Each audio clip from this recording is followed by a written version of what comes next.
Hey everybody, welcome to my second of 3 videos on the Canon EOS Rebel T3. This video we're going to talk about how to do all the stuff with the camera except the menu system and custom functions. That's in video 3. But because you can't do anything on this camera without a battery, first thing we're going to do is talk about how to change the battery. Now that's under this little door here, which all you have to do to access it is push that little switch in and open up the door. Then you just push that gray lever over and the battery will pop out. This uses the LPE10 batteries. As you can see, I have an aftermarket one in here. Works just fine. Might not have quite as long a life as the Canon batteries do, but when they're new, they're fantastic at least. I use a lot of this brand of third-party battery for my personal cameras as well. They're not getting a plug here. I'm just letting you guys know that if you have, especially if you're getting a used camera, the third-party batteries are really good options and generally tend to be significantly less expensive. So anyway, there's only one correct way that you can put this battery in. I mean, maybe we could put it in this way and it'd fit. Let's find out. Okay, you can put it in the wrong way, but it won't allow you to close the door, so that's not a good idea. There's only one way you can put this battery in and have it actually work. You're going to find the contacts, you're going to put them bottom down, and then the little grippy deal on the back of the camera should be towards the back here, or the back of the battery should be towards the back of the camera. And then you just push it in and close the door. Now you have to have the battery door or a grip on the camera. There's a little doodad right here on the battery door, and if that does not engage with a little button here where it closes, the camera will think the battery door is open and it will not power on even if there's a battery. So if you have a battery door and that little dealie right there is broken, you'll have to replace the battery door in order to find out if your camera works. Next thing we're going to talk about is mounting and unmounting lenses. So in the first video, we saw that there are 2 indices here, red and white. I don't have an EF lens on me today, but EF lenses, instead of having a white index mark here, have a red one. Where the image stabilization button is here, right a little bit upward of that. And so if your lens has a red index, you line the red index up with the red dot and then just turn it clockwise. If you have a white index, meaning you have an EFS lens, you line the white index up with the white dot, turn it clockwise until it clicks, and now it's mounted. And then to unmount it, same operation regardless of what type of lens you have. You push the lens release button, turn it counter or anti-clockwise, and remove. And that is how you mount or unmount EF and EFS lenses. We're going to go back to the underside of the camera really quickly, and we're going to take the SD card out. This camera uses SD cards right here, and it can use SD, SDHC, or SDXC cards. This is an XC, is that correct? Yeah, this is an XC. And that means, in theory, that this should be able to take up to 2 terabyte cards if it follows the SDXC standard perfectly. The largest memory card I've tried in this is 64 gigs, and it handles it just fine. And with the 64 gig memory card, you can take 2,329 photos, assuming that this one's empty. I would assume it is. Yeah, it says it is. In RAW, that's 2,329 RAW photos. So that is a really huge number of images. So one of the nice things about having an older camera with a smaller sensor is you can get a smaller SD card and still be able to take tons and tons and tons of photos.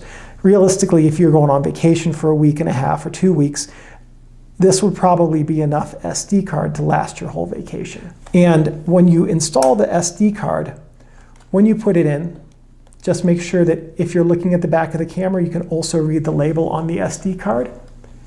And that's how you'll know it's incorrectly if it mounts easily. If you try to put it in backwards, you're not really going to get very far. That's about as far as you can go. And if you try to force it, you're going to break both your camera and your SD card. So there you go, that's how you do it. Next thing we're going to do is talk about how to use this camera's meter. There are 3 different types of meters on this camera. First, we want to hit the menu button. And we're going to go to the camera number 2. So along the top, there are these symbols here. I couldn't find official names for them. I call them camera, playback, and settings. And then then my menu. And there's a little dot in the top right corner for this and 2 for this one. So we know that this is camera 2. That's how we're keeping track of these. And under camera 2, we have metering mode right here. I'm going to hit the set button to go into it. And these are your 3 metering modes: evaluative, partial, and center weighted. So the way that evaluative works is that the meter for this camera has 63 zones. So if what you were looking at, let's say that what you're looking at right now, this video screen, is what was going to be taken in the camera. It would be divided into 63 equal squares. And those squares would be, the light level in each of those squares would be gauged by the computer and the camera to determine the best meter reading. And then, so evaluative looks at the whole scene and balances out the light and dark spots of the whole scene to figure out the best meter reading. We're going to come back to partial metering in just a second. Center weighted, what that does is it looks at the whole scene, but the central area, say a spot about the size of this gap in my fingers here, would represent 60 to 75%. I couldn't find the exact amount of the metering data, and then everything else would represent part of the metering data, whatever's balanced. So the meter reading is weighted towards the central area of the frame. It's a very good all-around shooting method. And if a lot of your subjects tend to be centrally placed in your images, especially if you're shooting portraits, that's a really good system to use. Now, partial metering is their fancy term for spot or near spot. It would generally be called by most people. What that means in this case is an 8% circle, about the size of the space between my fingers there, would represent 100% of the metering data for the whole scene. Spot metering in its truest form is like 2 to 4 maybe percent, give or take. But partial, what do they call it? Yeah, partial metering. It's a slightly larger area than a spot meter reading would be. Okay.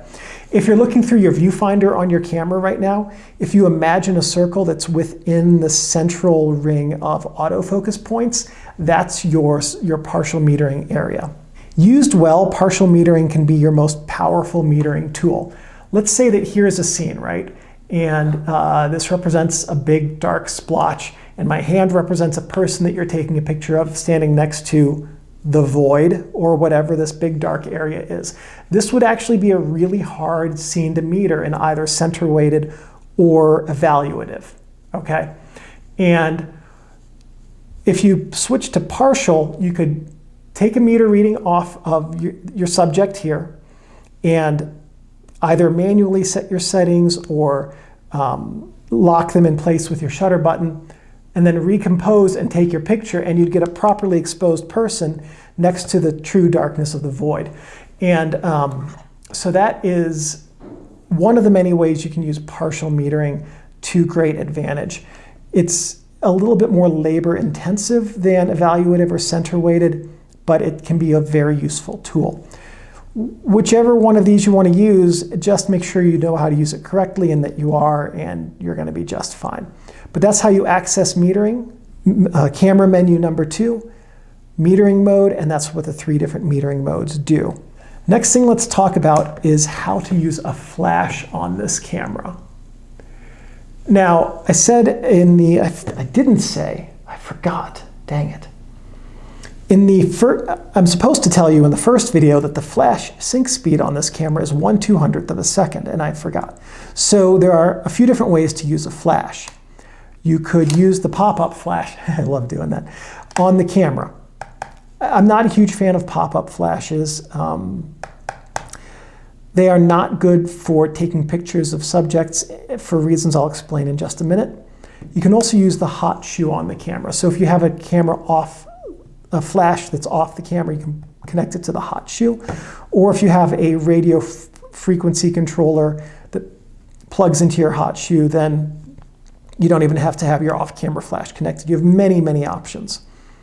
All right, so let's, sorry, I'm gonna make you turn your head sideways for this part of the video here. But let's say that you were to take a picture of your subject right here with the flash popped up. The light from the flash would bounce forward, off your subject, and back to your lens. And that would give your subject a flat and waxy appearance. It's not flattering to anything except candles, maybe, probably not. Maybe wax figures, don't know. Anyway, it's not a good look. Pop-up flashes are basically for emergency use only. Same thing if you had a flash mounted on top of your camera that bounced light up and back down. Let's pretend for a second that this is a flash, right? If this was mounted on top of the camera, same thing. Light goes up, reaches your subject, back down to the lens, same result. So a technique for using flash is that if you're indoors, get a flash that can articulate and bounce light up, because it will bounce the light up towards the ceiling, back down to your subject, and then back to your lens. Every time we see someone, except in a film noir movie when they're the villain, we see them lit from above. The sun is above us. The lights in our buildings are generally above us. So we're programmed mentally to respond to seeing people lit from above.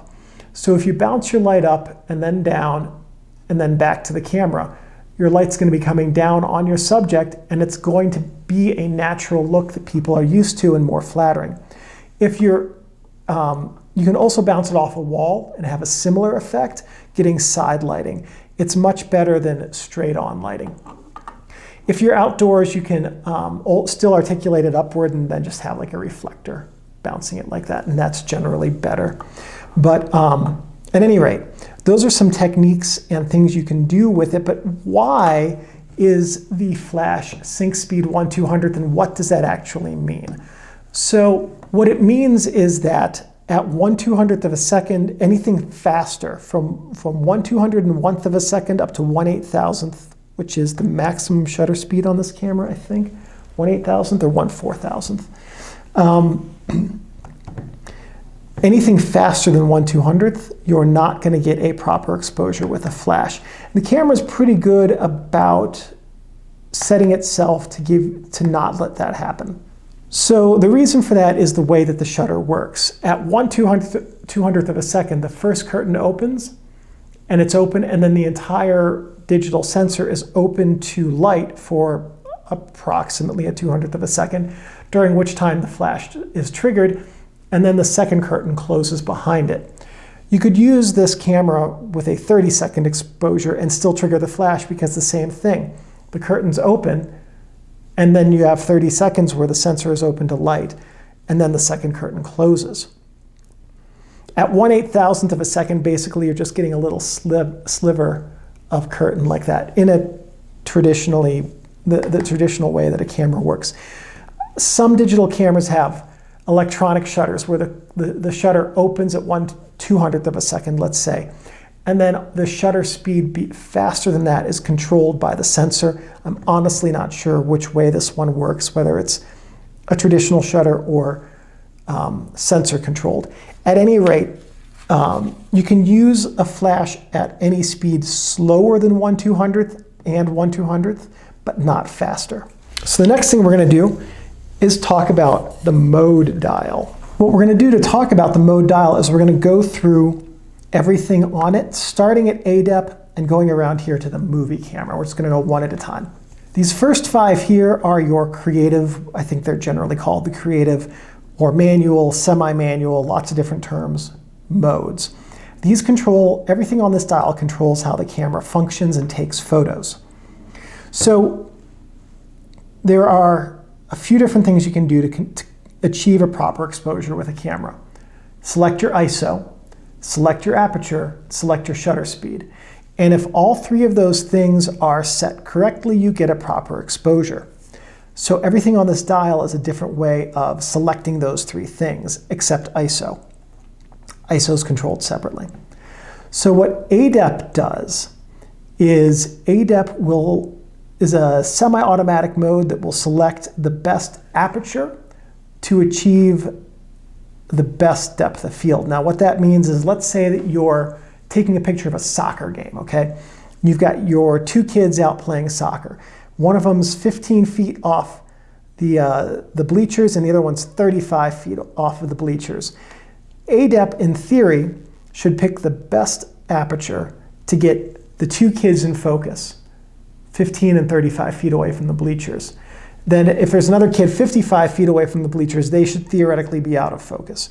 Or if there's trees off in the distance, they should be out of focus. That's the theory. It works okay. It's not my favorite shooting mode, but that's what it's supposed to do. Manual is full manual.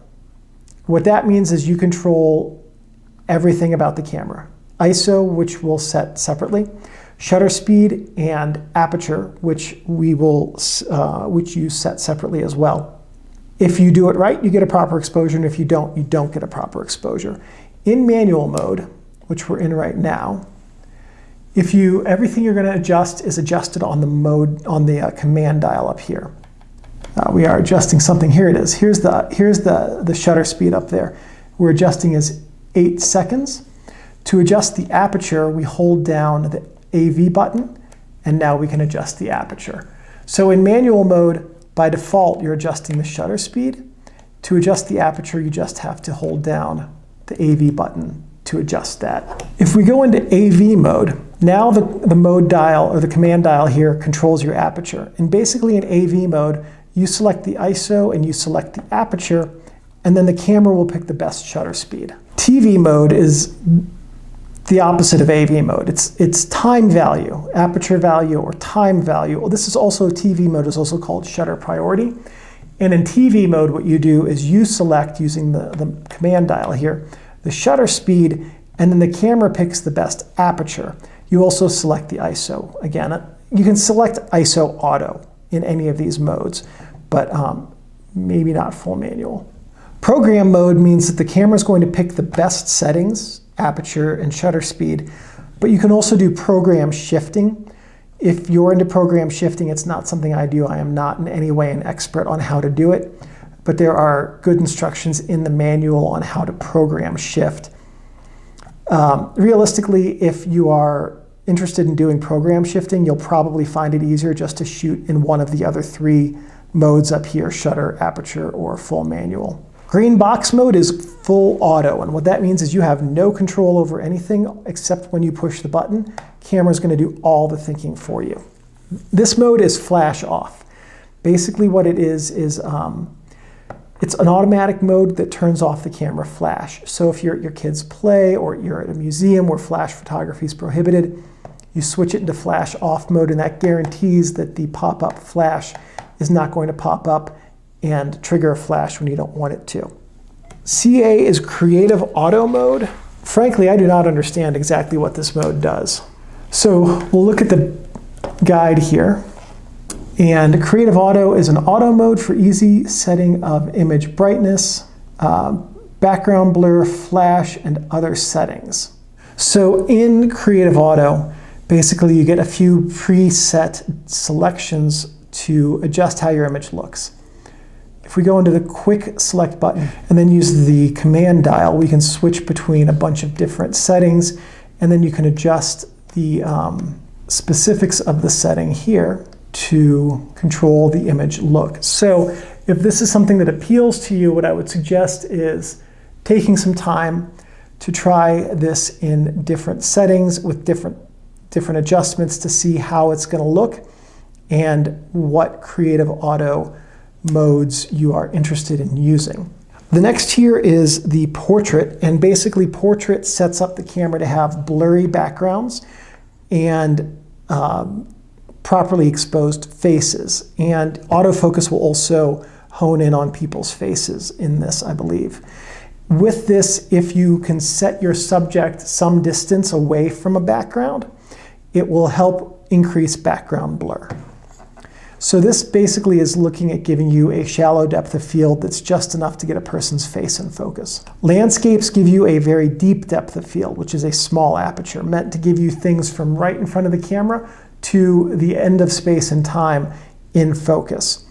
And this is good for landscape use for that reason. This also benefits landscape mode from having a wide angle lens, or if you have a zoom like this 18 to 55, shooting at the wide angle of that zoom range. The flower is close-up mode, or macro mode it's sometimes called, and basically this mode is well suited for subjects that are close to the camera. What they do is it turns off the pop-up flash, which landscape mode also does, and then it's really well suited for if you have a zoom like this, the long end of your zoom range, but it's ideally meant to be used with a macro lens.